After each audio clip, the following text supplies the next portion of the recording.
일본이 발칵 뒤집혔습니다. 유엔이 일본을 불법 점거국이라고 선언했기 때문입니다. 다카이치 총리는 취임 직후 동해 한가운데에 매장된 얼음 유전을 일본 것이라 선언하며 동해의 이름까지 일본해로 못 받겠다는 막말을 했습니다. 역사상 초유의 자원 영토 도발이었죠. 일본 정부의 엄청난 로비로 모든 것이 일본의 손으로 넘어가려던 순간 대한민국의 반격이 조용히 시작됐습니다.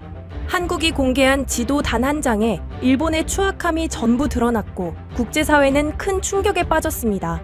일본을 불법 점거국으로 분류한다. 도대체 무슨 일이 벌어진 걸까요? 일본이 50년 동안 움켜쥐고 있던 동해 자원을 단숨에 무너뜨린 한 장의 진실. 지금 시작합니다. 구독과 좋아요로 대한민국의 밝은 미래를 응원해주세요. 한국이 아직도 동해라고 우긴다고요? 웃음이 터져나왔습니다. 회의실에 앉아있던 실무진 몇 명도 따라 웃었어요. 그 바다는 이미 100년 전에 정리된 문제였거든요. 국제수로기구 해도집에 일본해라고 박힌 게 1929년입니다. 거의 한 세기 동안 바뀐 적이 없었어요. 2025년 10월 도쿄 외무성 국제해양법국 회의실이었습니다. 저는 하야시 켄타로 이 부서를 30년 넘게 거쳐온 국장이에요. 해양협정, 영토분쟁, 에너지 외교까지 제 손을 거치지 않은 문서가 없었습니다. 동해라는 이름 따위 한국이 아무리 떠들어도 국제지도에서 바뀐 적이 없다는 걸 누구보다 잘 알았죠. 책상 위에는 난카이 해구 MH21 프로젝트 보고서가 펼쳐져 있었습니다. 6일, 일본이 세계 최초로 바다 및 얼음에서 가스를 뽑아 올린 기간이에요. 하루 평균 생산량 수천 세제곱미터. 미국도 캐나다도 해내지 못한 일을 우리가 해냈습니다. 저는 그 숫자들을 손가락으로 짚으며 뿌듯함을 느꼈어요. 메탄 하이드레이트 분야에서 일본은 의심의 여지 없는 선두였죠. 그 사실이 저를 안심시켰습니다. 국장님, 울릉분지 자료철입니다. 젊은 직원이 낡은 서류 뭉치를 들고 왔습니다. 표지에는 2008년이라는 연도가 적혀 있었어요. 저는 첫 페이지를 넘기다가 멈췄습니다. 경제성 낮음, 장기 검토 대상. 17년 전 우리가 내린 결론이었죠. 한국이 그 바다를 아무리 파봐야 돈이 안 된다는 뜻이었어요. 이거 보관할 필요 있나? 직원이 고개를 갸웃거렸습니다. 저는 서류 뭉치를 파쇄기 쪽으로 밀었어요. 버려. 낡은 이야기야. 기계가 윙윙거리며 종이를 삼켰습니다. 그 소리가 묘하게 시원하게 느껴졌어요. 한국의 울릉분지 타령은 이제 완전히 끝난 줄 알았거든요. 점심 무렵 사토가 노트북을 들고 제 방으로 들어왔습니다. 외무성에서 한국 언론을 전담 모니터링하는 사무관이에요. 30대 초반 꼼꼼하고 말수가 적은 친구였죠. 그가 화면을 돌려 보여줬습니다. 국장님, 이상한 점이 있습니다. 그래프가 떴어요. 한국 언론과 정부 브리핑에서 동해와 얼음유전이라는 단어가 언급된 빈도를 추적한 자료였습니다. 지난 3개월간 곡선이 가파르게 떨어지고 있었어요. 뭐가 이상해? 평소 같으면 시위도 하고 기자회견도 열고 온라인에서 난리가 났을 시기입니다. 그런데 지금은 너무 조용해요. 저는 어깨를 으쓱했습니다. 냄비 근성이지. 한국은 원래 그래. 확 끓었다가 금방 식어. 사토가 고개를 끄덕이면서도 뭔가 찜찜한 표정을 지었어요. 그는 노트북을 닫지 않고 잠시 머뭇거렸습니다. 그런데 국장님, 이번엔 패턴이 좀 다릅니다. 예전에는 여론이 식으면 정부 발표도 줄었거든요. 그런데 이번엔 정부 브리핑이 먼저 사라졌어요. 마치 일부러 입을 다문 것처럼요. 저는 손을 저었습니다. 생각이 너무 많아. 저쪽 내부 사정이겠지. 선거철 아니면 예산 문제든. 사토가 더 말하려다 입을 다물었어요.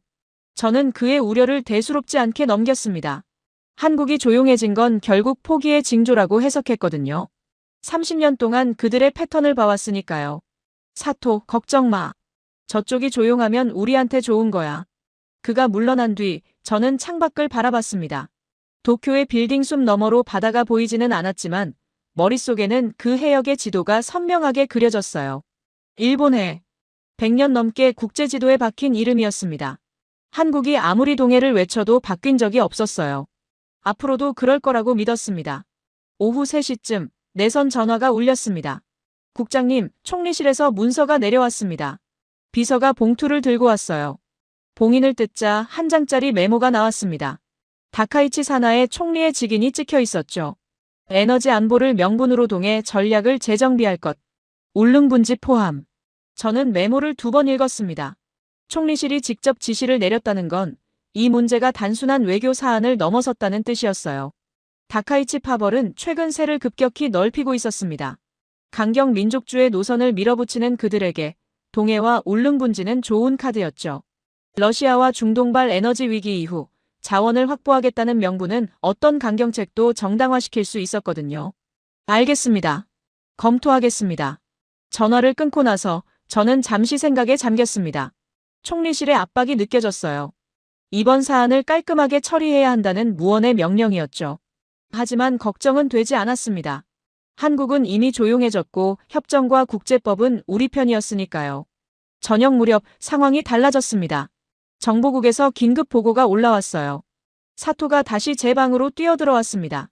그의 얼굴이 평소와 달리 긴장되어 있었죠. 국장님, 한국산업부 장관이 움직였습니다. 뭐? 오늘 아침 대부분의 일정을 취소하고 소규모 수행단만 데리고 출국했습니다. 목적지는 헤이그입니다. 헤이그. 국제해양법 재판소가 있는 곳이었어요. 저는 보고서를 받아들었습니다. 수행원 3명, 비공개 동행자 포함 5명 이내. 언론 공개 없음. 일정 비공개. 단순 항해 방문 아닐까? 제가 물었습니다. 사토가 고개를 저었어요. 항해 방문이면 기자들을 데려갔을 겁니다. 카메라 앞에서 목소리를 높여야 국내 여론에 먹히니까요. 그런데 이번엔 완전히 비공개입니다. 뭔가 준비해온 게 있어요. 저는 보고서를 내려놓았습니다. 갑자기 방 안 공기가 무거워진 것 같았어요. 한국이 조용했던 이유가 포기가 아니라 다른 뭔가였을 수도 있다는 생각이 스쳤습니다. 3개월간의 침묵, 정부 브리핑의 갑작스러운 중단, 그리고 비공개 헤이그 출장. 국장님, 사토가 조심스럽게 말을 이었습니다. 한국이 침묵한 건 싸움을 포기해서가 아닐 수도 있습니다. 싸움터를 옮긴 거라면요? 저는 대답하지 않았습니다. 창밖이 어두워지고 있었어요.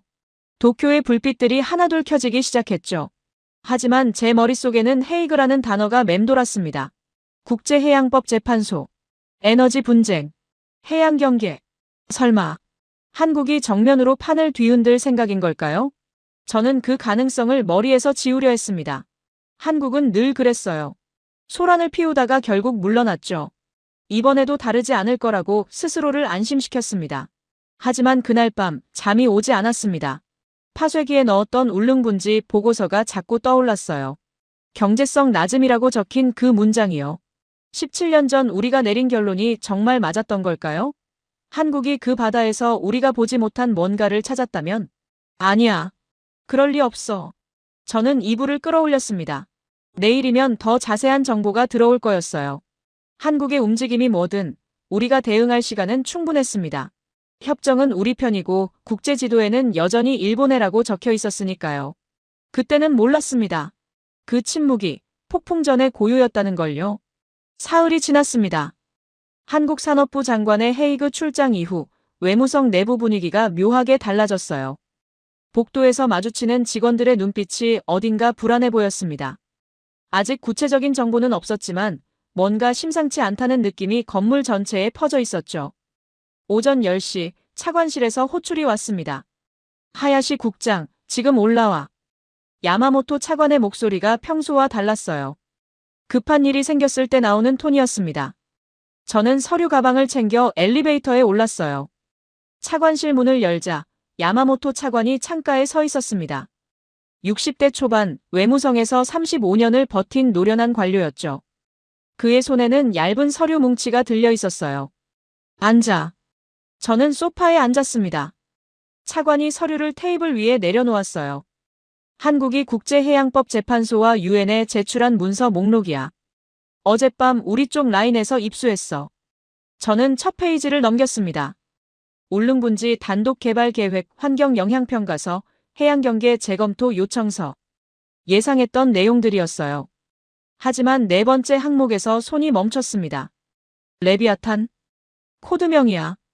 부속 자료로 딸려 있어. 저는 고개를 들었습니다. 해저 탐사 장비 이름 아닙니까? 처음엔 나도 그렇게 생각했어.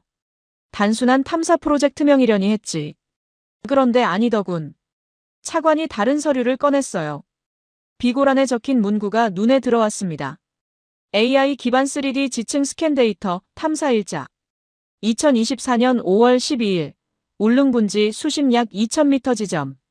심장이 한 박자 느리게 뛰었습니다. 이게 뭡니까? 한국이 울릉분지 심해를 통째로 스캔했다는 뜻이야. 작년에 우리가 모르는 사이에 저는 서류를 다시 읽었습니다. AI 기반 미세 진동 스캔 기법. 우리 기술진도 아직 실험 단계에 있는 방식이었어요. 한국이 그걸 이미 현장에 적용했다는 건가요? 보안 검토가 필요합니다. 제가 말했습니다. 레비아탄이 단순 탐사 코드명이 아니라면 뒤에 뭐가 더 있는지 파악해야 합니다. 정보국에 별도 라인을 열어야 해요. 차관이 고개를 끄덕였어요. 이미 지시했어. 그런데 그보다 먼저 볼 게 있어. 그가 스마트폰을 꺼냈습니다. 화면에 흐릿한 이미지가 떠 있었어요. 헤이그에 있는 우리 정보원이 보내온 거야. 한국 대표단 자료 요약본 첫 장을 촬영했어. 회의실 밖에서 잠깐 테이블 위에 놓였을 때 저는 화면을 확대했습니다. 울릉분지 심해 지층 단면도가 고해상도로 표시되어 있었어요. 가스하이드레이트 분포도, 퇴적층 두께, 압력 데이터까지 놀라울 정도로 정밀했습니다. 하단에 적힌 문장이 눈에 박혔어요. 추적 매장 에너지, 한국가스 수입량 30년분 상당. 30년. 그 숫자가 머릿속에서 맴돌았습니다. 이게 사실입니까? 기술진에게 검토시켰어. 데이터 자체는 신뢰할 수 있다고 해. 차관이 책상으로 걸어갔습니다. 서랍에서 또 다른 서류철을 꺼냈어요. 표지에 극비라는 도장이 찍혀 있었습니다. 이건 우리 경제산업성 장기 에너지 백서야. 동해 가스하이드레이트 관련 부분이야. 저는 서류를 받아들었습니다. 페이지를 넘기자 익숙한 문구가 나왔어요. 경제성 불확실, 장기 검토 대상. 우리가 17년 전부터 써온 표현이었죠. 그런데 한국이 제출한 자료에서는 같은 해역을 뭐라고 규정했는지 알아? 차관이 물었습니다. 저는 고개를 저었어요. 국가 에너지 안보 핵심이야. 우리가 검토 대상이라고 밀어둔 바다를 저쪽은 국가 전략의 중심에 놓은 거야. 방안이 조용해졌습니다. 같은 바다, 같은 자원. 그런데 완전히 다른 판단. 우리는 경제성이 없다고 치워뒀고 한국은 국가의 미래를 걸었던 겁니다. 그런데 더 문제가 있어. 차관이 창가로 돌아섰습니다. 그의 등이 굳어 보였어요. 너요? 그 지층 단면도 말이야. 우리가 예전에 비공개로 작성해둔 시추 자료와 비교해봤어. 저는 숨을 멈췄습니다. 기술진이 두 자료를 겹쳐봤어. 지층 곡선, 퇴적층 경계, 압력 변화 지점까지. 결과가 어떻습니까? 굴곡이 거의 일치해. 90% 이상. 방안 공기가 얼어붙는 것 같았어요. 그 말이 무슨 뜻인지 바로 알았거든요. 일본이 예전에 울릉분지를 조사하고도 경제성 없다며 덮어뒀던 그 해역. 한국이 거기서 우리보다 더 발전된 기술로 데이터를 쌓아온 겁니다. 우리가 버린 땅에서 저쪽이 금맥을 찾은 꼴이었죠. 우리가 버린 바다에서 저쪽이 보물을 찾았다는 겁니까? 차관이 돌아섰습니다. 그의 눈빛이 무거웠어요. 정확히 그거야. 그리고 그 보물을 국제법정에 들고 간 거지. 저는 소파 등받이에 몸을 기댔습니다. 머릿속이 복잡해졌어요. 17년 전 우리가 내린 결론. 경제성 낮음, 장기 검토 대상. 그 판단이 틀렸던 걸까요? 아니면 한국이 우리가 보지 못한 뭔가를 본 걸까요? 차관님, 이건 단순 자원 문제가 아닙니다. 알아. 한국이 이 데이터를 국제법정에 들고 갔다는 건 협정 자체를 흔들겠다는 뜻입니다. 중간선 원칙, 대륙봉 경계, 심지어 해역 명칭까지. 차관이 천천히 고개를 끄덕였어요. 그래서 내가 가야 해. 저요? 헤이그로. 직접 확인하고 와. 저는 잠시 말을 잃었습니다. 헤이그 출장이라니. 상황이 그 정도로 급박해진 걸까요? 언제 출발합니까? 내일 아침 첫 비행기야. 긴급 여권과 외교 여권 둘 다 챙겨. 어떤 상황이 될지 모르니까. 차관이 책상 서랍에서 봉투를 꺼냈습니다. 항공권과 숙소 예약 확인서가 들어있었어요. 이미 다 준비해둔 거였습니다. 하야시. 그가 제 이름을 불렀습니다. 목소리가 낮아졌어요.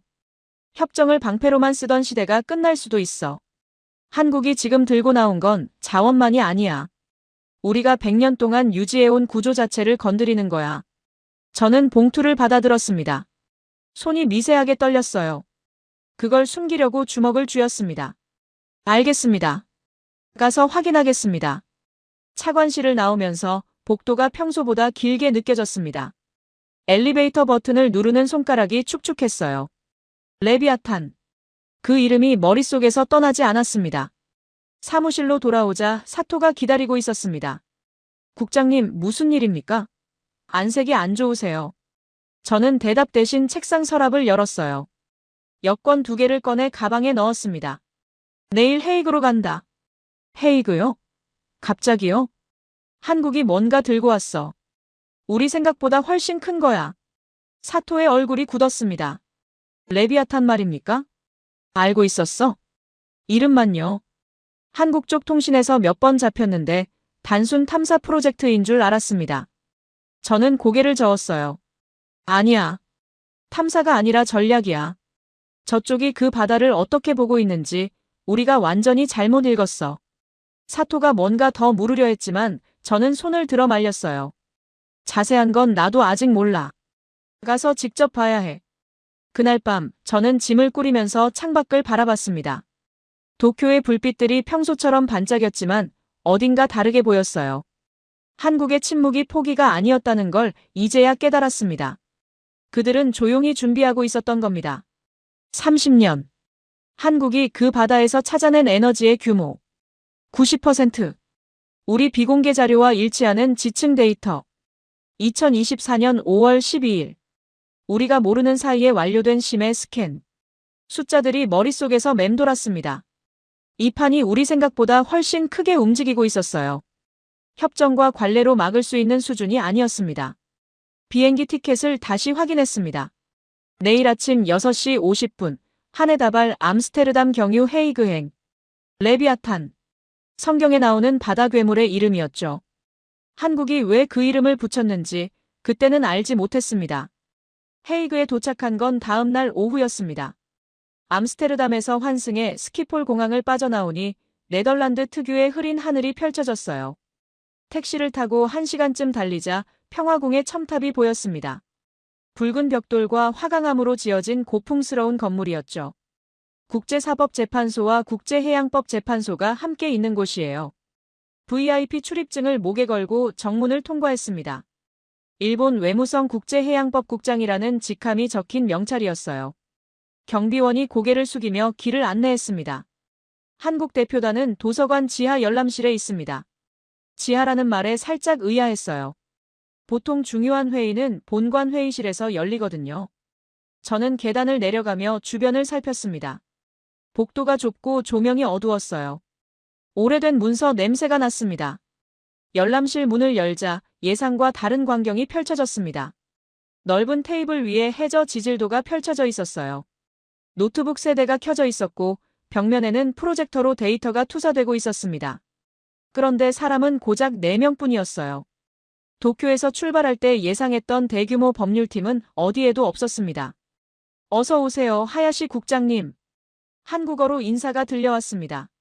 30대 중반쯤 되어 보이는 여성이 자리에서 일어났어요. 단정한 정장 차림에 눈빛이 날카로웠습니다. 김혜린입니다. 산업부 에너지해양전략국 과장이에요. 저는 고개를 숙여 인사했습니다. 그녀가 옆에 서 있는 남자를 소개했어요. 이쪽은 윤선우 박사님입니다. 한국지질자원연구원 선임연구위원이시고 울릉분지 탐사를 25년째 이끌고 계세요. 윤선우라는 사람이 손을 내밀었습니다. 50대 후반쯤 되어 보였어요. 낡은 트위드 재킷에 주름진 셔츠. 관료라기보다는 대학 교수 같은 인상이었죠. 하지만 악수를 나누는 순간 그의 손이 거칠다는 걸 느꼈습니다. 책상에만 앉아있던 사람의 손이 아니었어요. 멀리서 오셨습니다. 윤선우가 말했습니다. 목소리가 낮고 차분했어요. 직접 보시는 게 좋을 것 같아서 자료를 준비했습니다. 앉으시죠. 저는 의자에 앉았습니다. 솔직히 긴장했어요. 한국 측이 뭘 보여주려는 건지, 어떤 카드를 들고 있는 건지 전혀 감이 오지 않았거든요. 하지만 겉으로는 여유로운 척했습니다. 기선을 뺏기면 안 됐으니까요. 레비아탄에 대해 들으셨죠? 김혜린이 물었습니다. 저는 고개를 끄덕였어요. 코드명 정도는요? 그럼 처음부터 설명드리겠습니다. 그녀가 프로젝터 리모컨을 눌렀습니다. 벽면에 오래된 흑백 사진이 떴어요. 작은 배 한 척이 파도 위에 떠 있었습니다. 1998년입니다. 울릉분지 해저에서 가스하이드레이트 존재를 암시하는 첫 신호가 잡힌 해예요. 저는 사진을 바라봤습니다. 배가 낡아 보였어요. 장비도 허술했고요. 저 배로 탐사를 했다고요? 네. 예산이 없었거든요. 정부 지원은 거의 없었고 연구원들이 사비를 털어서 움직였습니다. 윤선우가 끼어들었습니다. 저도 저 배에 탔었어요. 28살 때였습니다. 파도가 얼마나 심했는지 이틀 내내 토하면서 버텼죠. 그가 슬쩍 웃었습니다. 하지만 눈빛은 웃지 않았어요. 김혜린이 다음 슬라이드로 넘겼습니다. 2007년 UBGH1 탐사, 2010년 UBGH2 탐사. 시추코어 사진과 지층 분석 데이터가 시간순으로 나열되어 있었어요. 20년 동안 탐사정 10개 이상을 뚫었습니다. 목표 구역은 약 3,000제곱킬로미터. 서울 면적의 5배 정도예요. 숫자가 구체적이었습니다. 저는 메모를 하면서도 머릿속으로 일본 자료와 비교하고 있었어요. 우리 전략 문서에서 울릉분지는 어떻게 다뤄졌던가? 난카이 해구 페이지 옆에 작은 점 하나로 표시되어 있었습니다. 비고란에는 한국 관할, 경제성 불확실이라고만 적혀 있었죠. 그게 전부였어요. 우리는 그 바다를 진지하게 본 적이 없었습니다. 2024년 5월. 김혜린이 말했습니다. 화면이 바뀌었어요. 수중 드론의 3D 모델링 영상이 나왔습니다. 레비아탄 드론이 울릉분지심에 2000m에서 AI 기반 지층 스캔을 완료했습니다. 운용기간 12개월, 수집된 데이터 용량 수백 테라바이트. 영상 속에서 드론이 해저를 훑고 있었어요. 지층 단면이 실시간으로 그려졌습니다. 가스하이드레이트 분포가 색깔로 표시됐고요. 정밀도가 놀라웠습니다. 이 기술은 제가 말을 꺼내려는데 윤선우가 먼저 말했습니다. 일본 분들도 연구 중이시죠? AI 미세 진동 스캔. 우리가 먼저 현장에 적용했을 뿐이에요. 그의 목소리에 자부심이 묻어 있었습니다. 하지만 과시하는 느낌은 아니었어요. 오히려 담담했죠. 20년 동안 이 바다에 얼마를 쏟아부으셨습니까? 제가 물었습니다. 김혜린이 대답했어요. 누적 예산 2천억 원 이상입니다. 장비 개발, 인력 양성, 현장 운용까지 합치면요. 2천억 원. 일본 기준으로도 적은 돈이 아니었습니다. 한국 규모를 생각하면 더더욱요. 왜 이렇게까지 하셨습니까? 질문이 입 밖으로 나왔습니다. 스스로도 놀랐어요. 외교관이 상대국에게 던질 질문이 아니었거든요. 윤선우가 잠시 침묵했습니다. 그러더니 테이블 위에서 오래된 사진 한 장을 꺼냈어요. 이 사진 보이시죠? 녹슨 장비 더미가 찍혀 있었습니다. 해변에 버려진 것처럼 보였어요. 일본 탐사팀이 철수하면서 남기고 간 겁니다. 90년대 초반이었어요. 경제성이 없다고 판단하셨나 봐요. 저는 사진을 바라봤습니다. 뭔가 익숙한 느낌이 들었어요. 우리 연구원들이 저 장비를 주워다가 고쳤습니다. 부품이 없어서 직접 깎아 만들기도 했고요. 그렇게 한국식 탐사 시스템을 만들었어요. 그의 목소리가 낮아졌습니다. 버려진 걸 주워서 시작했습니다. 그게 25년 전이에요. 방안이 조용해졌습니다. 저는 아무 말도 할 수 없었어요. 일본이 버린 장비로 한국이 시스템을 만들었다니. 그 사실이 묘하게 목을 조였습니다. 김혜린이 마지막 슬라이드를 띄웠습니다. 전략 문서의 한 페이지였어요. 우리는 울릉분지를 단순한 자원 매장지로 보지 않습니다. 그녀가 문장을 읽었습니다. 에너지, 환경, 해양 이름까지 묶인 전략 거점. 그게 우리의 정의예요. 에너지, 환경, 이름. 세 단어가 머릿속에서 맴돌았습니다. 우리는 자원만 봤어요. 한국은 그 이상을 봤던 겁니다.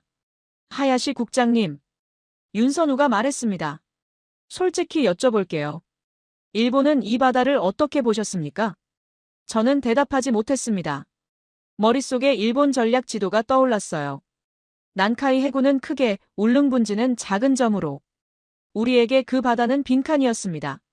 진지하게 바라본 적이 없었어요. 아직 검토 중입니다. 겨우 그렇게 대답했습니다.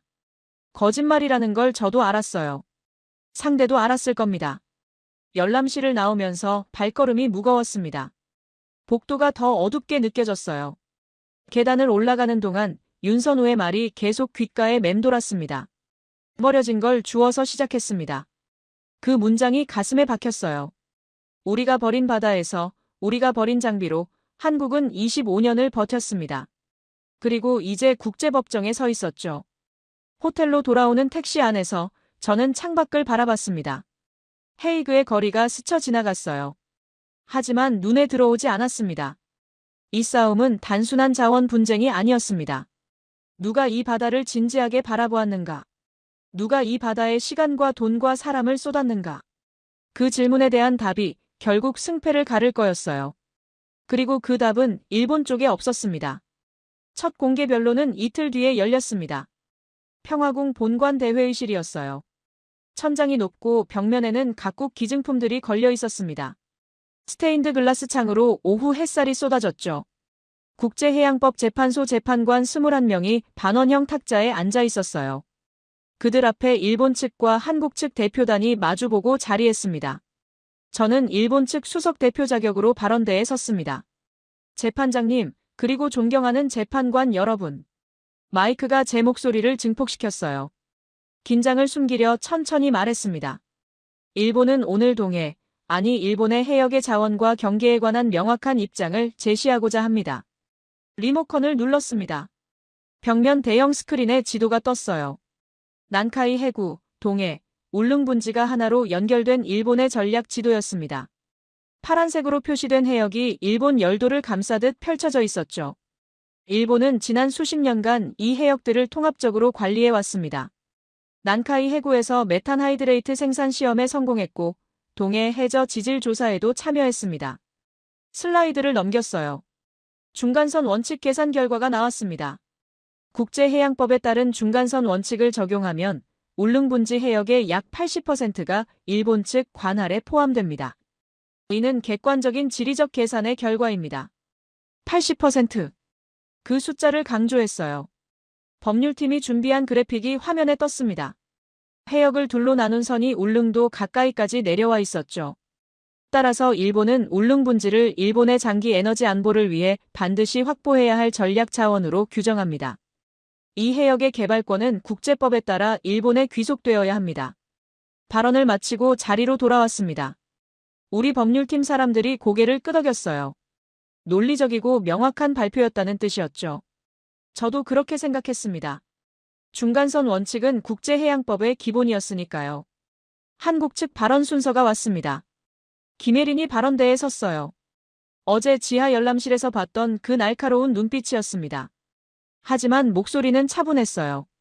재판장님, 그리고 재판관 여러분. 그녀가 리모컨을 눌렀습니다. 스크린에 뜬 건 지도가 아니었어요. 사람들 사진이었습니다. 이분들은 동해 연안에서 살아가는 어민들입니다. 강원도, 경상북도, 울릉도. 약 10만 명이 이 바다의 생계를 의지하고 있어요. 회의실이 조용해졌습니다. 재판관 몇 명이 사진을 주시했어요. 2011년 후쿠시마 원전 사고 이후 이분들의 삶은 완전히 달라졌습니다. 수산물 소비가 급감했고 어장 경제 피해는 수천억 원에 달했어요. 아직도 그 여파가 계속되고 있습니다. 슬라이드가 바뀌었습니다. 그래프가 나왔어요. 후쿠시마 이후 동해 연안 수산물 가격 하락, 어선 폐업률 증가, 젊은 층 이탈. 울릉 분지 개발은 단순한 자원 채굴이 아닙니다. 김혜린의 목소리가 단단해졌어요. 이 바다에 기대어 사는 사람들의 삶과 직결된 문제예요. 그래서 한국은 울릉 분지를 에너지, 환경, 그리고 이름까지 묶인 전략 거점으로 봅니다. 이름. 그 단어가 귀에 걸렸습니다. 자원 분쟁에서 왜 이름이 나오는 걸까요? 다음 슬라이드가 떴습니다. 한국이 계획 중인 환경 모니터링 네트워크 구성도였어요. 울릉 분지 주변에 센서 노드가 촘촘히 배치되어 있었습니다. 한국은 울릉 분지 개발과 동시에 환경 감시 체계를 구축할 계획입니다. 해저 생태계 변화, 오염 물질 확산, 지질 안정성까지 실시간으로 추적할 거예요. 자원을 가져가되 바다를 망가뜨리지 않겠다는 약속입니다. 재판관 한 명이 메모를 적기 시작했어요. 다른 재판관도 고개를 끄덕였습니다. 저는 불안해지기 시작했습니다. 우리는 자원과 경계만 이야기했어요. 한국은 사람과 환경을 이야기하고 있었죠. 프레임이 달랐습니다. 김혜린이 마지막 슬라이드를 띄웠습니다. 그리고 이름에 대해 말씀드리겠습니다. 화면에 오래된 지도가 나왔어요. 조선시대 고지도였습니다. 동해라는 글자가 선명하게 적혀 있었죠. 이 바다는 한국에서 2000년 넘게 동해로 불려왔습니다. 일본해라는 이름은 일본 제국주의 시기에 국제사회에 퍼진 명칭이에요. 회의실 공기가 묘하게 바뀌었습니다. 몇몇 재판관의 표정이 진지해졌어요. 국제수로기구와 유엔 지명 규범은 인접국가 간 해역 이름을 병기하도록 권고하고 있습니다. 하지만 이 바다는 여전히 대부분의 국제지도에서 일본해로만 표기되어 있어요. 김혜린이 발언대 앞으로 한 걸음 나왔습니다. 한국은 이번 재판에서 울릉분지 개발권과 함께 해역 명칭의 정상화도 요청합니다. 자원만이 아니라 이 바다의 정체성을 되찾고 싶습니다. 발언이 끝났습니다. 회의실에 잠시 침묵이 흘렀어요. 저는 멍하니 앉아 있었습니다. 머릿속이 복잡해졌어요. 우리는 숫자와 법조문을 들고 왔는데 한국은 사람과 역사와 이름을 들고 왔습니다. 같은 바다를 두고 완전히 다른 이야기를 하고 있었죠. 재판장이 기침을 했습니다. 양측의 발언을 잘 들었습니다. 재판부는 추가 검토 후 다음 일정을 공지하겠습니다. 회의가 끝났어요. 사람들이 웅성거리며 자리에서 일어났습니다. 저는 휴게실로 향했습니다. 커피가 필요했어요. 손이 미세하게 떨렸거든요. 복도를 걷는데 옆에서 우리 법률팀 변호사가 다가왔습니다.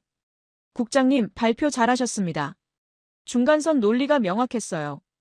고마워요. 대답은 했지만 확신이 없었습니다. 휴게실에 들어서자 창가에 김혜린이 서 있었어요. 혼자 커피를 마시고 있었습니다. 눈이 마주쳤어요. 그녀가 살짝 고개를 숙였습니다. 저도 인사를 했죠. 자판기에서 커피를 뽑아 반대편 소파에 앉았습니다. 손에 든 종이컵이 따뜻했어요. 하지만 마음은 차가웠습니다. 우리는 자원, 그들은 의미. 그 대비가 머릿속에서 떠나지 않았어요. 중간선 원칙. 80%. 객관적 계산. 우리가 내세운 논리는 그랬습니다. 틀린 말은 아니었어요. 하지만 그게 전부일까요? 한국은 어민 10만 명을 이야기했습니다.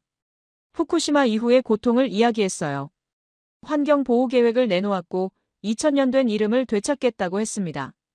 재판관들이 어떤 쪽에 마음이 기울까요? 법은 숫자를 따릅니다. 하지만 판결은 사람이 내려요. 사람은 이야기에 움직이죠. 창밖을 바라봤습니다. 헤이그의 하늘이 흐려지고 있었어요. 호텔로 돌아오는 길, 택시 안에서 스마트폰을 꺼냈습니다. 도쿄에서 메시지가 와 있었어요. 차관이 보낸 거였습니다. 변론 어땠나? 저는 한참을 생각하다가 답장을 쳤습니다. 예상과 달랐습니다. 저쪽이 훨씬 넓게 준비해왔어요. 답장이 바로 왔어요. 무슨 뜻이야? 저는 폰을 내려놓았습니다. 어떻게 설명해야 할지 몰랐거든요. 우리는 바다를 자원으로 봤습니다. 한국은 바다를 사람과 역사와 이름으로 봤어요. 같은 물이었지만 완전히 다른 의미였습니다. 그 차이를 어떻게 메울 수 있을까요? 호텔방에 들어와 침대에 누웠습니다. 천장을 바라보며 생각했어요. 이 싸움은 협정 문구로 끝나지 않을 것 같았습니다. 이 바다가 어떤 바다로 기억될 것인가? 그 질문에 답하는 쪽이 이길 거였어요. 그리고 지금 우리에게는 그 답이 없었습니다. 변론이 끝난 다음 날 아침이었습니다. 호텔방에서 뉴스를 틀었는데 화면이 빨갛게 물들어 있었어요. 속보 자막이 흐르고 있었습니다.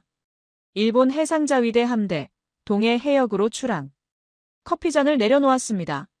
심장이 빠르게 뛰기 시작했어요. NHK 화면에 이지스함 2척이 나왔습니다. 그 뒤로 호위함 4척이 따르고 있었어요. 총 6척. 함대가 회색 파도를 가르며 동쪽으로 향하고 있었습니다. 울릉분지 해역 도착 예상 시간 4시간에서 6시간. 아나운서의 목소리가 담담했어요. 하지만 화면 속 함대는 담담하지 않았습니다. 전쟁 직전의 긴장감이 느껴졌거든요. 저는 급히 옷을 입고 평화궁으로 향했습니다. 도착하니 복도가 어수선했어요. 각국 외교관들이 스마트폰을 들여다보며 웅성거렸습니다. 누군가 제 팔을 잡았어요. 하야시 국장님, 도쿄에서 연락 왔습니다. 일본 대표단 수행원이었습니다. 그가 태블릿을 건넸어요. 화면에 외무성 긴급 공문이 떠 있었습니다. 다카이치 총리가 오늘 새벽 내각회의를 소집했습니다. 울릉분지 군사적 시료지배 방침이 공식화됐어요. 군사적 시료지배. 그 단어가 머릿속에서 맴돌았습니다. 법정에서 변론이 진행되는 동안 도쿄는 군함을 보내기로 결정한 겁니다. 외교와 군사가 동시에 움직이고 있었어요.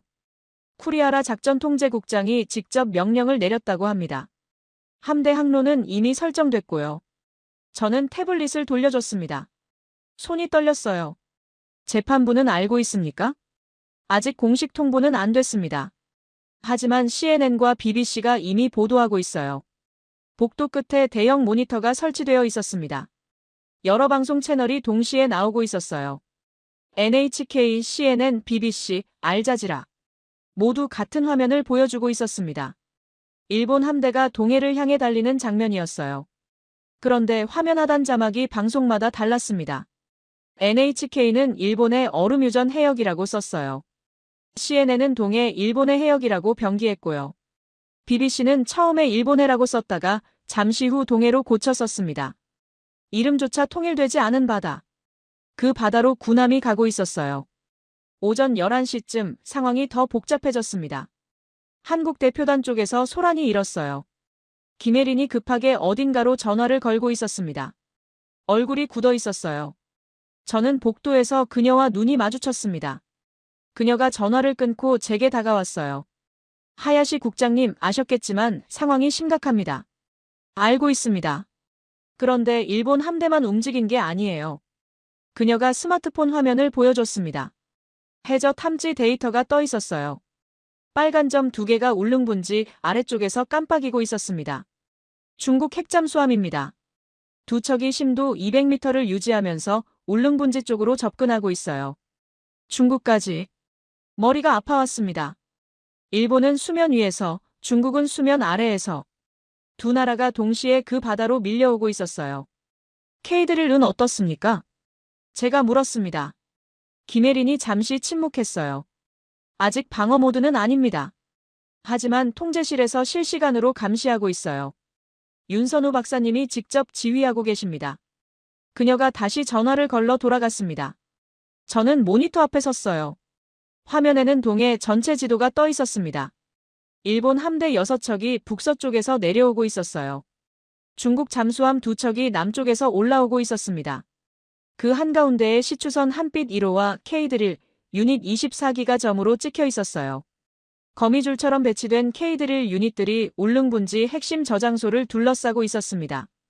그 바깥으로 군함과 잠수함이 조여오고 있었죠. 이게 전쟁 직전의 모습이구나. 처음으로 실감했습니다. 지도 위의 점들이 아니라 실제로 그 바다 위에 사람들이 있었어요. 함대에는 수천 명의 일본 자위대원이 타고 있었고 잠수함에는 중국 해군이 있었습니다. 시추선에는 한국 기술자들이 있었어요. 그들 모두가 지금 같은 바다를 바라보고 있었습니다. 오후 2시 한국 뉴스 채널 화면이 바뀌었습니다. 서울 한강변이었어요. 시민 수십 명이 모여 있었습니다. 그 앞에 백발의 노인이 서 있었어요. 낡은 플래카드를 들고 있었습니다. 동해를 지키자. 아나운서가 그를 소개했어요. 박용식 씨, 83살. 전직 해군 부사관으로 30년간 동해 명칭 운동을 이끌어 오신 분입니다. 카메라가 그의 얼굴을 클로즈업했습니다. 주름 가득한 얼굴이었지만 눈빛은 흐리지 않았어요. 이 바다는 단 한 번도 싸움 없이 주어진 적이 없습니다. 그가 말했어요. 목소리가 갈라졌지만 단단했습니다. 일본이 이름을 가져갔고 중국이 어장을 넘봤고 우리는 매번 뺏기고 되찾기를 반복했어요. 오늘도 마찬가지입니다. 그가 TV 화면을 가리켰어요. 일본 함대가 나오고 있었습니다. 저 배들이 우리 바다로 오고 있습니다. 하지만 우리는 포기한 적이 없어요. 30년 전에도 지금도. 시민들이 박수를 쳤습니다. 몇몇은 눈물을 훔쳤어요. 저는 화면을 바라보며 가슴이 답답해졌습니다. 저 노인에게 동해는 지도 위의 색깔이 아니었습니다. 30년의 시간이었어요. 평생을 바친 싸움이었습니다. 일본에는 저런 사람이 있을까요? 저렇게 한 바다를 위해 30년을 싸운 사람이. 오후 5시 레비아탄 통제실에서 영상통화가 연결됐습니다. 김혜린이 회의실에 프로젝터를 설치했어요. 벽면에 통제실 내부가 비쳤습니다. 윤선우가 상황판 앞에 서 있었어요. 현재 상황을 보고드리겠습니다. 상황판에는 실시간 데이터가 흘렀습니다. 일본 함대 위치, 중국 잠수함 심도, K-드릴 유닛 상태, 시추선 한빛 1호의 승무원 현황까지. 일본 함대는 현재 울릉분지 외곽 50km 지점입니다. 약 2시간 후면 K-드릴 방어 반경에 진입해요. 윤선우의 목소리가 차분했습니다. 하지만 그 차분함이 오히려 긴장감을 높였어요. 중국 잠수함은 심도 200m를 유지하면서 천천히 접근 중입니다. 아직 적대 행위는 없지만 K-드릴 유닛 근처까지 오면 상황이 달라질 수 있어요. 김혜린이 물었습니다. 방어 모드 발동 기준은 어떻게 됩니까? 3단계로 나뉩니다. 1단계는 경고 송출, 2단계는 통신 차단과 비살상 대응, 3단계는 윤선우가 잠시 말을 멈췄어요. 3단계는 아직 발동된 적이 없습니다. 발동되지 않기를 바랍니다. 회의실이 조용해졌습니다. 저는 상황판을 바라봤어요. 점들이 천천히 움직이고 있었습니다. 각각의 점이 군함이고 잠수함이고 시추선이고 사람이었습니다. 동해라는 바다가 처음으로 거대하게 느껴졌습니다. 지도 위에 푸른 색깔이 아니었어요. 군인과 기술자와 어민과 시민의 삶이 한꺼번에 얽힌 무대였습니다. 자원과 군사와 언론과 역사가 동시에 충돌하는 공간이었어요. 그 바다 한가운데로 우리 일본 함대가 가고 있었습니다. 저는 그제야 두려워지기 시작했어요. 이건 외교 분쟁이 아니었습니다. 전쟁이 될 수도 있었어요. 그리고 저는 그 전쟁의 한쪽 편에 서 있었습니다. 창밖을 바라봤습니다. 헤이그의 하늘이 어두워지고 있었어요. 동해에서는 지금 무슨 일이 벌어지고 있을까요? 함대와 잠수함 사이에 낀 시추선에서 사람들은 어떤 표정으로 밤을 맞이하고 있을까요? 처음으로 그들의 얼굴이 궁금해졌습니다. 그날 밤 윤선우가 저를 찾아왔습니다. 호텔 로비에서 기다리고 있었어요.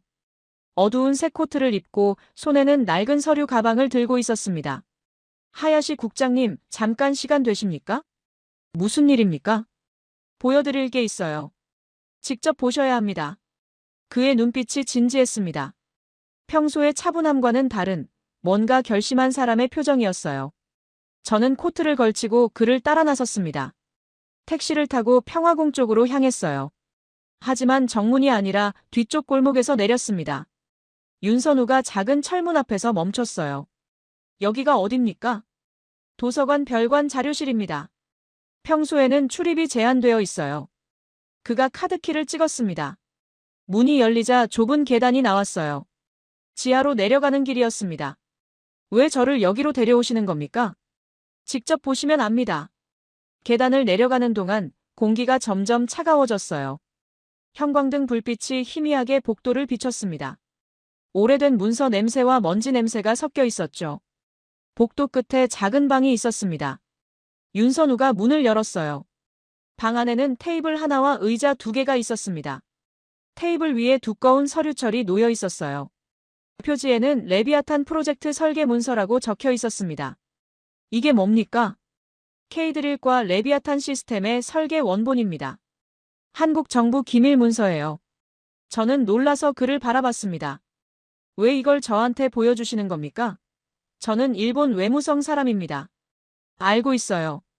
윤선우가 의자에 앉았습니다. 서류철을 펼치며 말했어요. 그래서 보여드리는 겁니다. 국장님이 직접 보셔야 해요. 우리가 뭘 만들었는지, 왜 만들었는지. 저는 잠시 망설였습니다. 적국의 기밀 문서를 보는 건 외교관으로서 위험한 일이었어요. 하지만 호기심이 더 컸습니다. 레비아탄의 정체를 알고 싶었거든요. 의자에 앉아 첫 페이지를 넘겼습니다. 기술 스펙이 나왔어요. K-드릴 유닛 외피 재질, 티타늄 합금. 설계 압력 저항 심도 12,000m. 실제 운용 심도 약 2,000m. 숫자들이 빼곡하게 적혀 있었습니다. 12,000m요? 설계상 한계치입니다. 실제로 그 깊이까지 내려간 적은 없어요. 하지만 어떤 상황에서도 버틸 수 있게 만들었습니다. 다음 페이지를 넘겼습니다. 레비아탄 방어 시스템 도면이 나왔어요. 초음파 방벽 반경 5km, EMP 영향 반경 500m. 방어 모드 단계 총 3단계. 초음파 방벽이 뭡니까? 접근하는 물체를 감지하고 경고하는 시스템이에요. 반경 5km 안에 들어오면 자동으로 경고 신호를 보냅니다. EMP는요? 전자기 펄스입니다. 반경 500m 안의 전자장비를 일시적으로 마비시켜요. 어뢰나 미사일의 유도 장치를 무력화하는 데 쓸 수 있죠. 저는 페이지를 넘기다가 손이 멈췄습니다. 이건 도면에 무기 탑재 공간이 표시되어 있었어요. 어뢰관 크기의 빈 공간이었습니다. 여기에 무기를 넣을 수 있었다는 겁니까? 네. 윤선우가 고개를 끄덕였습니다. 설계 단계에서 논의됐어요. 탄두를 장착하자는 의견도 있었습니다. 그러면 K-드릴 유닛이 해저 요새가 되는 거죠. 접근하는 적을 직접 공격할 수 있으니까요. 그런데 비어있네요. 네. 우리는 그러지 않았습니다. 그가 서류철 뒷부분을 펼쳤어요. 방어 프로토콜 절차가 적혀 있었습니다. 1단계, 외부 충격 감지 시 경고 송출. 2단계, 통신 차단 및 비살상 EMP 방어. 3단계. 저는 그 문장을 읽었습니다. 전 세계 주요 방송망 및 플랫폼 50여 개의 현장 영상 동시 송출. 눈을 의심했어요. 다시 읽었습니다. 같은 문장이었어요. 이게 무슨 뜻입니까? 말 그대로입니다. 윤선우가 말했어요. 누군가가 K-드릴을 공격하면 그 장면이 전 세계에 생중계됩니다. CNN, BBC, NHK, 알자지라, 유튜브, 트위터까지 50여 개 채널에 동시에 송출돼요. 저는 서류를 내려놓았습니다. 손이 떨렸어요. 통신 해킹 모듈이 탑재되어 있다는 겁니까? 해킹이라기보다는 긴급 방송 시스템이에요. 국제해양 안전 프로토콜에 기반한 거죠. 물론 우리가 독자적으로 확장했지만요. 방안이 조용해졌습니다. 형광등 불빛이 미세하게 깜빡였어요. 저는 그제야 레비아탄의 정체를 이해했습니다. 이건 무기가 아니었어요. 방패도 아니었습니다. 거울이었어요. 공격하는 자의 모습을 전 세계에 비추는 거울. 탄두를 넣을 수 있었는데 안 넣은 이유가 뭡니까? 제가 물었습니다. 윤선우가 잠시 침묵했어요. 우리도 괴물이 될 수 있었습니다. 그가 천천히 말했어요. 그 해역을 지키기 위해 적을 침몰시키는 요새를 만들 수 있었어요. 기술적으로는 가능했습니다. 하지만 그러면 우리도 그들과 같아지는 거잖아요. 그가 서류철을 닫았습니다. 우리가 원한 건 바다를 지키는 거였어요. 누군가를 죽이는 게 아니라. 그래서 무기 대신 카메라를 넣었습니다. 탄두 대신 송출 모듈을요. 저는 아무 말도 할 수 없었습니다. 하야시 국장님. 윤선우가 저를 바라봤어요. 지금 일본 함대가 울릉분지로 가고 있습니다. 만약 그 함대가 K-드릴에 포격을 가하면 어떻게 될까요? 저는 대답하지 못했습니다. 하지만 머릿속에 그림이 그려졌어요. 일본 이지스함이 포문을 여는 장면. 포탄이 K-드릴을 향해 날아가는 장면. 그리고 그 순간 전 세계 TV와 스마트폰에 그 장면이 뜨는 장면. 일본 군함이 민간 에너지 시설을 공격했습니다. 아나운서의 목소리가 들리는 것 같았어요. 세계 각국이 일본을 규탄하고 있습니다. 전율이 등줄기를 타고 내려왔습니다. 이게 한국의 전략입니까? 제 목소리가 갈라졌어요. 전략이라기보다는 선택이에요. 윤선우가 말했습니다. 힘으로 이기는 게 아니라 진실로 이기는 거죠.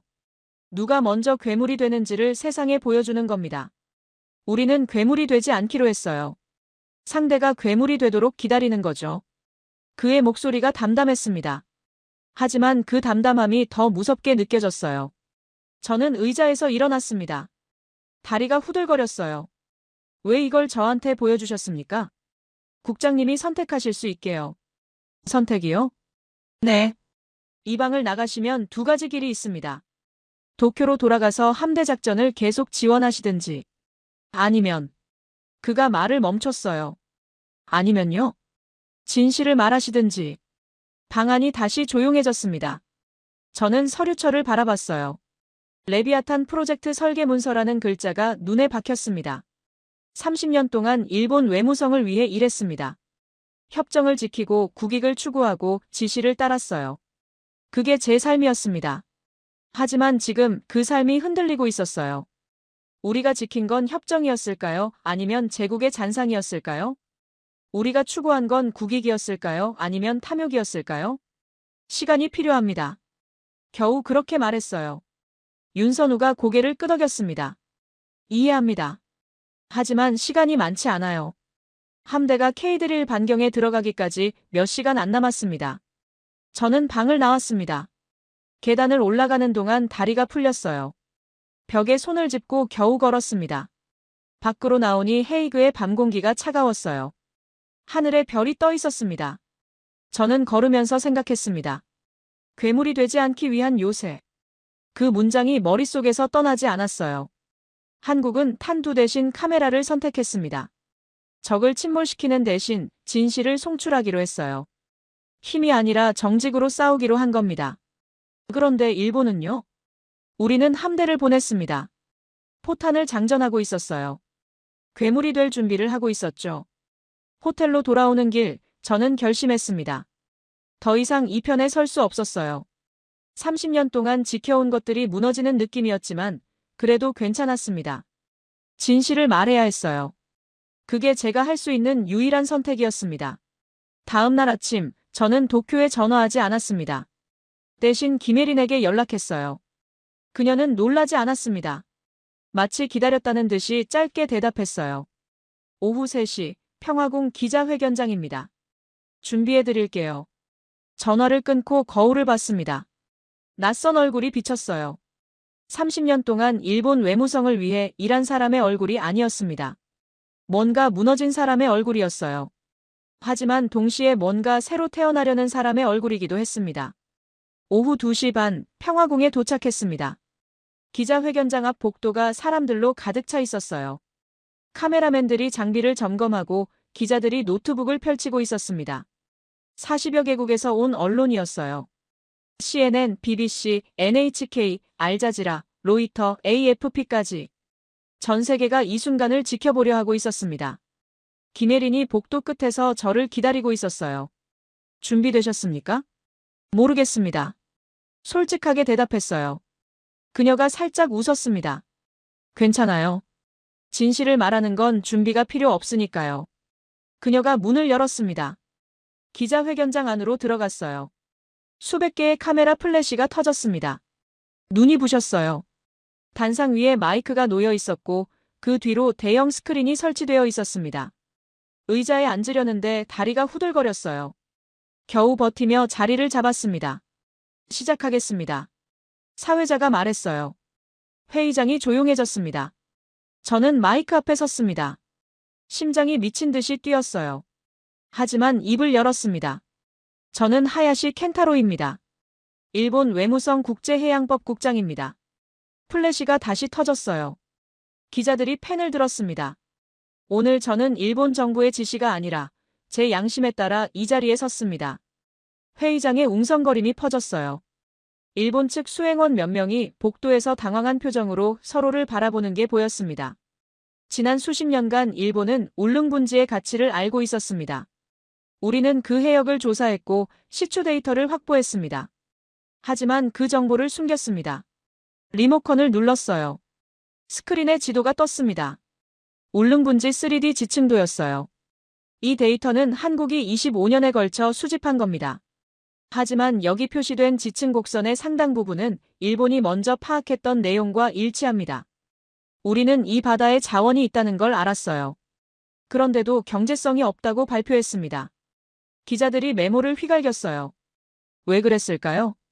제가 물었습니다. 스스로에게 던지는 질문이기도 했어요. 한국이 이 자원을 개발하면 우리의 에너지 전략이 흔들리기 때문입니다. 그래서 협정을 방패로 썼어요. 중간선 원칙을 내세워 한국의 접근을 막았습니다. 자원을 가져가려 한 게 아니라 한국이 가져가지 못하게 막으려 한 겁니다. 회의장이 더 조용해졌어요. 숨소리마저 들릴 것 같았습니다. 다음 슬라이드를 띄웠어요. 오키나와 해고 단면도가 나왔습니다.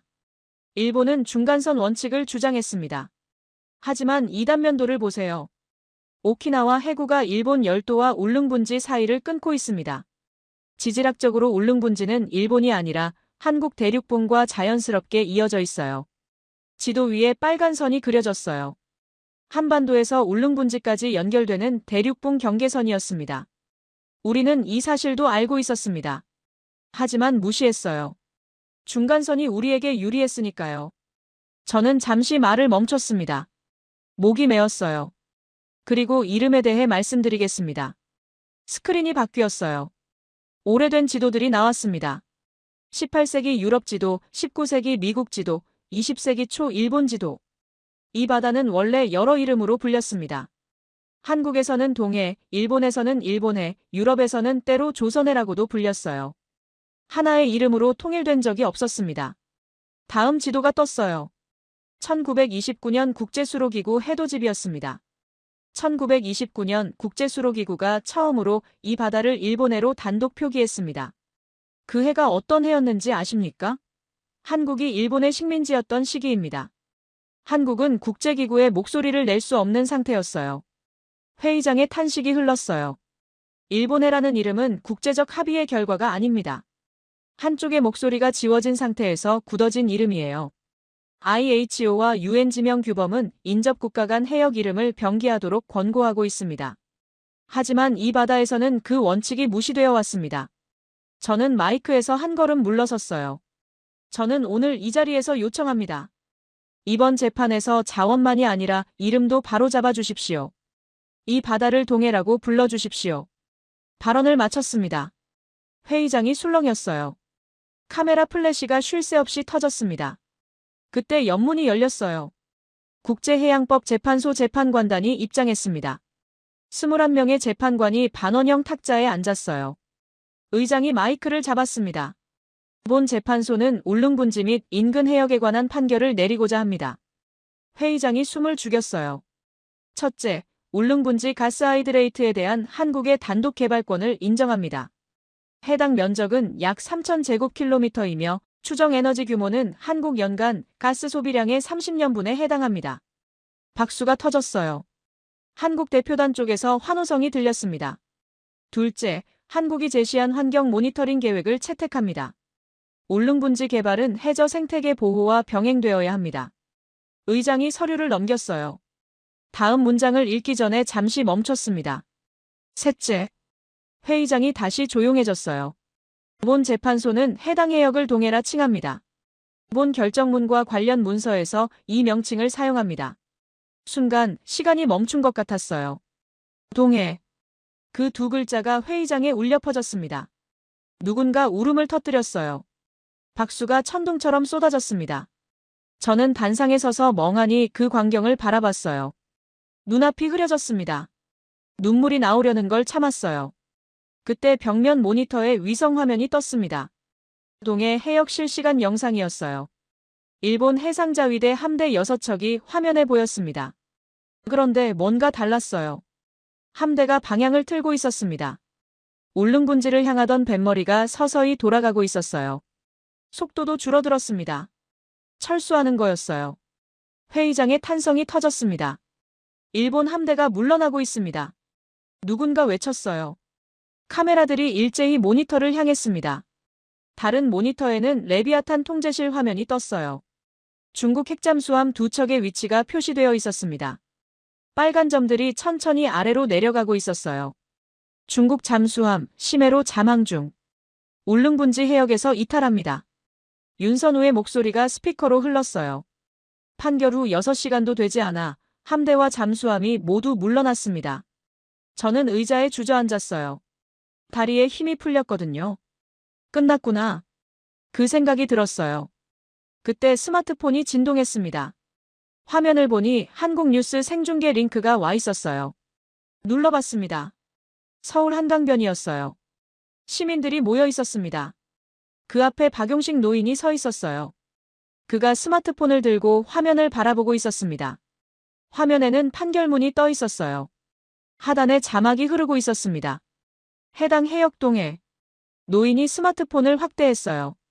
그 두 글자를 가까이 들여다봤습니다. 동해. 그가 중얼거렸어요. 목소리가 떨렸습니다. 이제야 끝났구나. 그의 눈에서 눈물이 흘렀어요. 주름진 뺨을 타고 내려왔습니다. 주변 시민들도 눈물을 훔쳤어요. 30년. 그가 이 이름을 위해 싸운 시간이었습니다. 포기하지 않고 버틴 시간이었어요. 그리고 오늘 마침내 그 이름이 돌아왔습니다. 저는 스마트폰을 내려놓았어요. 가슴이 먹먹했습니다. 내가 한 일이 옳았을까? 질문이 떠올랐어요. 일본을 배신한 걸까? 아니면 진실을 선택한 걸까? 답은 알 수 없었습니다. 하지만 한 가지는 확실했어요. 저는 더 이상 예전의 하야시 켄타로가 아니었습니다. 30년 동안 쌓아온 모든 것이 무너졌어요. 하지만 그 자리에 뭔가 새로운 게 생겨나고 있었습니다. 기자회견장을 나오는데 김혜린이 다가왔어요. 국장님, 아니 이제 뭐라고 불러야 할지. 그냥 하야시라고 불러주세요. 그녀가 고개를 끄덕였어요. 하야시 씨, 고맙습니다. 제가 한 건 아무것도 아닙니다. 진실을 말했을 뿐이에요. 그게 가장 어려운 일이잖아요. 그녀가 손을 내밀었어요. 저는 그 손을 잡았습니다. 복도를 걸으며 창밖을 바라봤어요. 헤이그의 하늘이 맑았습니다. 해가 지고 있었지만 어딘가 밝아 보였어요. 동해. 그 이름이 마음속에서 울렸습니다. 이제 그 바다는 국제문서에 동해로 기록될 거였어요. 적어도 이 재판소에서는요. 완전한 승리는 아니었습니다. 여전히 많은 지도에 일본해라고 적혀 있을 거였어요. 하지만 시작이었습니다. 첫 번째 균열이었어요. 그리고 균열은 언젠가 벽 전체를 무너뜨립니다. 제시도. 며칠 뒤 저는 서울에 있었어요. 남산 자락의 작은 안전가옥이었습니다.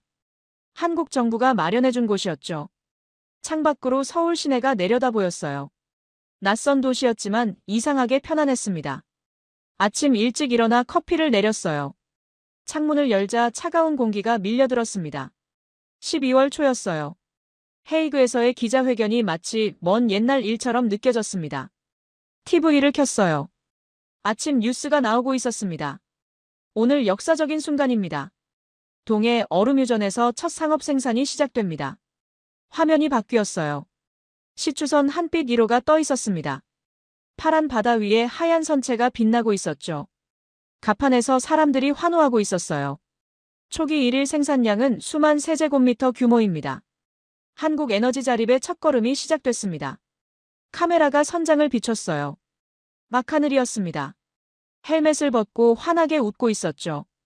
25년을 기다렸습니다. 선배들이 뿌린 씨앗이 드디어 열매를 맺었어요. 그의 목소리가 떨렸어요. 눈가가 젖어 있었습니다. 저는 커피잔을 내려놓고 화면을 바라봤어요. 화면 하단에 지도가 떠 있었습니다. 울릉분지 주변 해역이었어요. 지도 위에 적힌 이름을 봤습니다. 동해. 일본해라는 글자는 어디에도 없었어요. 그냥 동해였습니다. 그 두 글자가 선명하게 빛나고 있었죠. 가슴이 먹먹해졌어요. 내가 한 일이 여기까지 이어졌구나. 그 생각이 들었습니다. 오전 10시쯤 노트북에서 알림음이 울렸어요. 메일이 와 있었습니다. 발신자는 모이라 한슨. 헤이그 국제해양법 재판소 법률가였죠. 하야시 씨, 판결문 최종본을 보내드립니다. 공식 발효되었습니다. 첨부 파일을 열었어요. PDF 문서였습니다. 스크롤을 내리며 읽었어요. 본문 중간쯤에서 손이 멈췄습니다. 본 재판소는 해당 해역을 동해라 칭하며 본 결정문과 관련 문서에서 이 명칭을 사용한다. 각주가 달려 있었어요.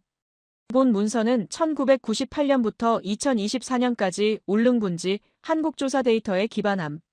한국지질자원연구원 제공. 윤선우와 그 선배들의 이름이 거기 있었습니다. 25년의 시간이 각주 한 줄로 기록되어 있었어요. 저는 노트북을 닫았습니다. 눈을 감았어요. 그들의 시간이 헛되지 않았구나. 그 생각에 가슴이 뜨거워졌습니다. 점심 무렵 문이 열렸어요. 윤선우가 들어왔습니다. 손에 냄비를 들고 있었어요. 김치찌개 냄새가 났습니다. 점심 드셔야죠. 그가 냄비를 식탁에 올렸어요. 김이 모락모락 피어올랐습니다. 직접 끓이셨습니까? 아내한테 배웠어요. 맛은 보장 못하지만. 그가 슬쩍 웃었어요. 저도 따라 웃었습니다. 둘이 마주 앉아 밥을 먹었어요. 김치찌개가 얼큰했습니다. 한국 음식에 아직 익숙하지 않았지만 맛있었어요. 뉴스 보셨습니까? 윤선우가 물었어요. 네. 첫 생산 시작했더군요. 25년 걸렸습니다. 그가 숟가락을 내려놓았어요. 제가 처음 울릉분지에 갔을 때 28이었어요. 지금은 53입니다. 인생의 절반을 그 바다에 쏟았어요. 후회하십니까? 아니요. 그가 고개를 저었어요. 오늘 아침에 선배들 생각이 났습니다. 1998년 첫 탐사 때 함께했던 분들이요. 절반은 이미 돌아가셨어요. 이날을 보지 못하고 그의 목소리가 낮아졌어요. 그분들한테 보여드리고 싶었습니다. 우리가 해냈다고. 그 바다가 이제 우리 거라고. 저는 아무 말도 할 수 없었어요. 숟가락을 든 손이 멈췄습니다. 하야시 씨. 윤선우가 저를 바라봤어요. 고맙습니다. 제가요? 저는 아무것도. 아니요. 당신이 기자회견장에서 한 말, 저도 들었습니다. 일본 사람이 저런 말을 하다니 믿을 수 없었어요. 그가 잔을 들었어요. 진실을 말하는 건 용기가 필요합니다. 당신은 그 용기를 가졌어요. 그게 고마운 겁니다. 저는 잔을 들어 그와 부딪혔어요. 소리가 맑게 울렸습니다. 오후 3시 사토가 도착했습니다. 현관문이 열리고 그가 들어왔어요. 캐리어를 끌고 있었습니다. 얼굴이 피곤해 보였어요. 오래 걸렸습니다. 도쿄에서요? 네. 짐 정리하느라. 그가 캐리어를 내려놓았어요. 안에는 옷가지와 책 몇 권이 들어 있었습니다. 그게 전부였어요. 이게 다입니까? 필요한 건 이것뿐입니다. 사토가 소파에 앉았어요. 한숨을 내쉬었습니다. 일본 언론이 난리더군요. 하야시 전 국장, 매국노인가 양심인가. 그런 제목이 달렸어요. 맞습니다. 저도 거기 나왔어요. 하야시의 신복, 같이 도망친 사무관. 뭐 그런 식으로요. 그가 씁쓸하게 웃었어요. 돌아갈 수 있습니까? 글쎄요. 당분간은 어려울 것 같습니다. 저는 그의 옆에 앉았어요. 미안합니다. 당신까지 끌어들여서. 아닙니다. 사토가 고개를 저었어요. 저도 선택한 겁니다. 국장님 혼자 두고 갈 수는 없었어요. 그리고 그가 잠시 말을 멈췄어요. 저도 진실을 알고 싶었습니다. 우리가 뭘 잘못했는지, 왜 이렇게 됐는지 알게 됐습니까? 네. 이제 압니다. 그가 창밖을 바라봤어요. 우리는 바다를 자원으로만 봤습니다. 한국은 바다를 역사로 봤어요. 그 차이가 결과를 만들었죠. 저는 고개를 끄덕였어요. 그의 말이 맞았습니다. 저녁이 되었어요. 윤선우는 돌아갔고 사토는 방에서 쉬고 있었습니다. 저는 혼자 서재에 앉았어요. 책상 위에 낡은 만년필이 놓여 있었습니다. 도쿄에서 30년 동안 쓰던 거였어요. 언젠가 떨어뜨려서 촉이 약간 부러져 있었죠. 버리려다가 그냥 가져왔습니다. 만년필을 집어들었어요. 공책을 펼쳤습니다. 첫 페이지 상단에 제목을 썼어요. 침묵하지 않는 바다. 글자가 약간 삐뚤어졌습니다. 부러진 촉 때문이었어요. 하지만 괜찮았습니다. 완벽할 필요는 없었으니까요. 이 이야기를 기록해야겠다고 생각했어요. 헤이그에서 있었던 일 레비아탄의 진실, 동해라는 이름을 되찾기까지의 과정. 누군가는 알아야 했습니다. 300페이지쯤 될 것 같았어요. 일본과 한국과 헤이그를 오가는 회고록. 한 일본인이 진실을 선택하기까지의 기록. 창밖을 바라봤습니다. 서울의 밤이 내려앉고 있었어요. 동쪽 하늘이 어둑했습니다. 그 방향에 울릉분지가 있었어요. 보이지는 않았지만 알고 있었습니다. 지금 이 순간에도 시추선이 가스를 뽑아 올리고 있을 거였어요. K드릴 유닛들이 심해를 지키고 있을 거였습니다. 동해. 그 이름을 마음속으로 불러봤어요. 이제 저도 그 바다를 일본해라고 부르지 않을 겁니다. 적어도 제 마음속에서는요. 완전한 승리는 아니었어요. 세상의 모든 지도가 바뀐 건 아니었습니다. 일본 내에서는 여전히 일본해라고 부를 거였어요. 하지만 균열이 생겼습니다. 첫 번째 균열이요. 그리고 균열은 언젠가 벽 전체를 무너뜨립니다. 만년필을 내려놓았어요. 공책을 덮었습니다. 내일부터 쓰기 시작해야겠어요. 한 글자씩 천천히. 부러진 촉으로도 글은 쓸 수 있으니까요. 창밖의 동쪽 하늘을 바라봤습니다. 보이지 않는 그 바다를 향해 마음속으로 인사했어요. 동해야, 이제 너를 제대로 부를 수 있게 됐다. 대한민국이 잘하고 있다고 생각하신다면, 한국 최고, 대한민국이 아직 멀었다고 생각하신다면, 한국 힘내라. 여러분의 생각을 댓글로 남겨주세요. 지금까지 감동을 더하다였습니다.